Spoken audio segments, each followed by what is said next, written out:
discussion items at this time. Dr. Baldwin, on the curriculum. Buildings and grounds, Mountain View Intermediate School outdoor play areas. I think I read this is something that Mr. Sutton had, I think, sent in. Is he still, Mark's there yet? So did you want to add anything since you're here in connection with what you had sent in? All the board had a chance to review it, but I thought you might be able to give us some background and some more information. There's a lot of things going on, so I just wanted to breeze back over it. I don't know if you've ever walked the grounds at Mountain View. 5th and 6th grade, 600 kids, 550 to 600 kids. We just had a track put in by the Penland family. It is a large 3-inch stone track, and it is about 1/7 of a mile over the geothermal wells. Runs just inside the fire road. Our kids don't have recess every day, but we they do have PE every other day, and we tie their outdoor recreation time into a behavior grade that goes on weekly. When they go out there, the PTO the last 2 years has granted up to $100 per block for an equipment bag. I get you about 2 balls, 2 jump ropes, 2 hula hoops, and a frisbee, and that's for possibly 80 to 100 kids. And the ground is, everybody in here would probably trip and fall and bust an ankle if we went out there and tried to play a game of soccer. It's pretty brutal. The grass is not good. I actually practiced at South Macon, a Little League baseball team, after they redid the fields. I believe it was last week. Their grass is fantastic between those fields. It is nice and plush. I don't know how they got it like that. Whoever did the school may have left the topsoil there when they graded. All the topsoil was removed from Mountain View when it was built and put up top for storage. And I believe we got great grass at the bottom of the mountain up there. If you go up top, it is fantastic grass. And we keep it mowed, so some of the kids, they do walk with teachers up around there. But there is nothing out there for kids to play on. The PTO has been trying to raise money. We have about $20,000 in the bank right now, and they have been very frugal on not spending the money on anything else other than some playground equipment. They're currently looking at buying some little $1,000, $2,000 pieces that 3 or 4 kids could use at a time to put around the track. Some just spinning things, balance type items.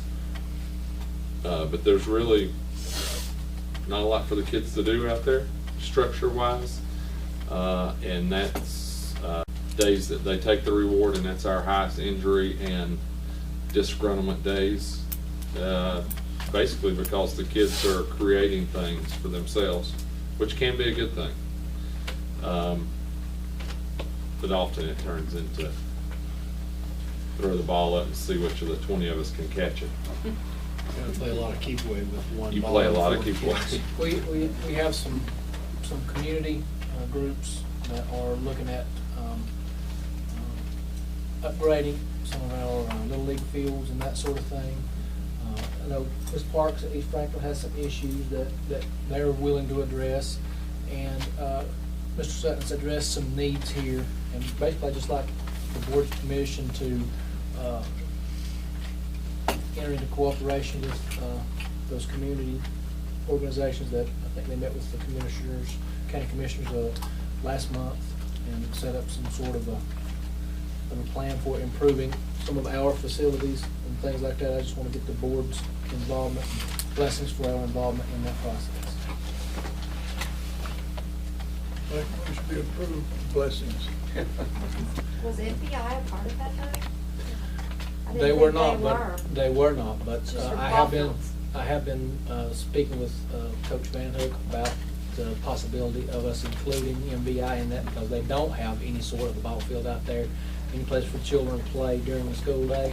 If we could include them, and One of the issues was Colisagia was included, and after looking at that site, they don't think that they can do much with that site, so they're shifting that focus to East Franklin.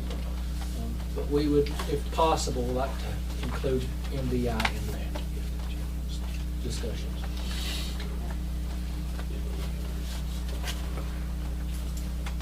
The one problem for us with the ball field is we would like to scrape, and I think we have it lined up voluntarily to scrape a kickball field in over top of the same spot where the track is, over the geothermal. Let's The just problem. make sure we get with maintenance on that so that we don't disturb that. Yeah, oh yeah, I've talked to David about it many times, but the problem with that is the community use of it would be impossible because there is zero parking back there. The fire access road stays chained off for emergency only.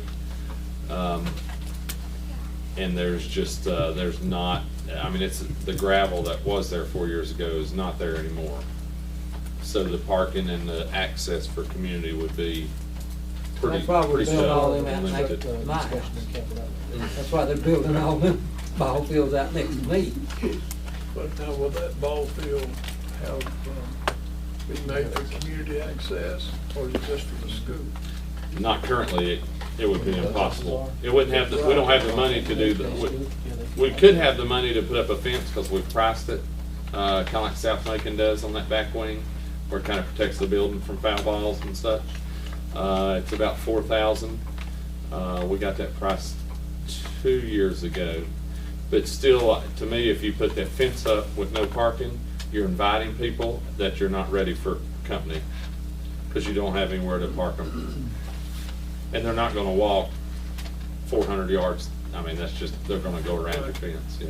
And that, I'm not sure that the county maybe is interested if it's not open to the community versus just saying this is for school use only. I think if we say if it's for school use only, it may end up at our paycheck. Right, and it would be great for the county to use it if there was some creative. I think that's a big Parking deal. spot. I think it's Yeah. a big help there. We've all been around long enough to know, the closer they can get, it's what they'll do. They'll drive over. It could go on the other side where you're hitting towards, you would be kicking or hitting towards the middle school, the backside of middle school baseball field.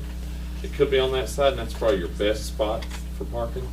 There's a little fire emergency access thing, already paved there for insurance purposes to reach the corner of the building. And it could be extended, so it could possibly go there. And there's a good distance, especially for younger teams. You wouldn't want your road disturbed, with your fire lane road, you would want that disturbed at Right, all. no, with that, I mean, it would be fine with me, because there could be, if you could go on it, you could park to the left of it and stay, as long as you left the access open, I think it would be fine. But at the current time, I don't think it's suitable for heavy traffic. I would make with two, I think Dr. Bond right there, let's authorize him to investigate some possibilities. Talk with community leaders and let him, if they come up with something, we might be able to let him bring that back to us at some future point. So, do we need to make that a formal motion, Counselor? Sir. Yeah. If we're asking Dr. Bond to investigate the possibilities, bring them back to us, is that something we need to put in a formal motion, or just give it up That that? you'd have to, I mean, I think if he's got, if he feels like he has a consensus. So, and I think, so, take it up, I'm speaking with the board, with our consensus, we'll authorize our superintendent to explore all options, and if he, whatever that comes, bring it back to us at some future point. Is East Franklin being used for Little League? It is not right now. It isn't, okay. They don't have a field over there, do they? No, not right now. No point. But the commissioners have allocated however much money, I want to say $4,500, because I don't really remember the right number, already to give to you to do it. So as soon as you guys get, Not for MVI and East Franklin? no. But Well, just for they're gonna, specific- East Franklin's getting Colisagia, so, yeah. So you're just gonna, so you guys are now gonna look at your school sites and where you think that money should be best? Yeah, okay. You know more about that than we do, and actually, that's They already really fixed that what I'm thing. trying to do It here. was supposed to be let's not buy Parker Meadows, let's give $4,500 to the school system instead. That's what it was intended to be. Well, but the other. You guys still benefit. The other issue was that Coach Van Hook has been in discussion with the county commissioners. He just wanted to make sure that the board was on board with that conversation. It's gonna be through the rec park, that the rec park uses. Correct. for But they've already practice. fixed up South Macon fields. Yeah, because they were gonna do the infields and, yeah. Just make sure you have the conversation about community uses versus school use. And if you just want it for school use, the tone may get a little different, but it may be the best way to protect your facilities. But you may get less monetary help with the county for doing that, but I think it needs to be a conversation. And the other issue is that he has nothing, really. I mean, he really almost doesn't even have a field for the kids to play on during the day, so. It's pretty bad. A little more grass would even go along, to go with grass. And the discussion wasn't only just for Little League, it was for school use too. There's a discussion for it. All right. And so next time we'll move on, like I said, I think we're consensus, we're authorized our superintendent to look into it, and hoping bring us a recommendation back that we can look and see what we'll do for improvement. Next is just for, I think, information purposes.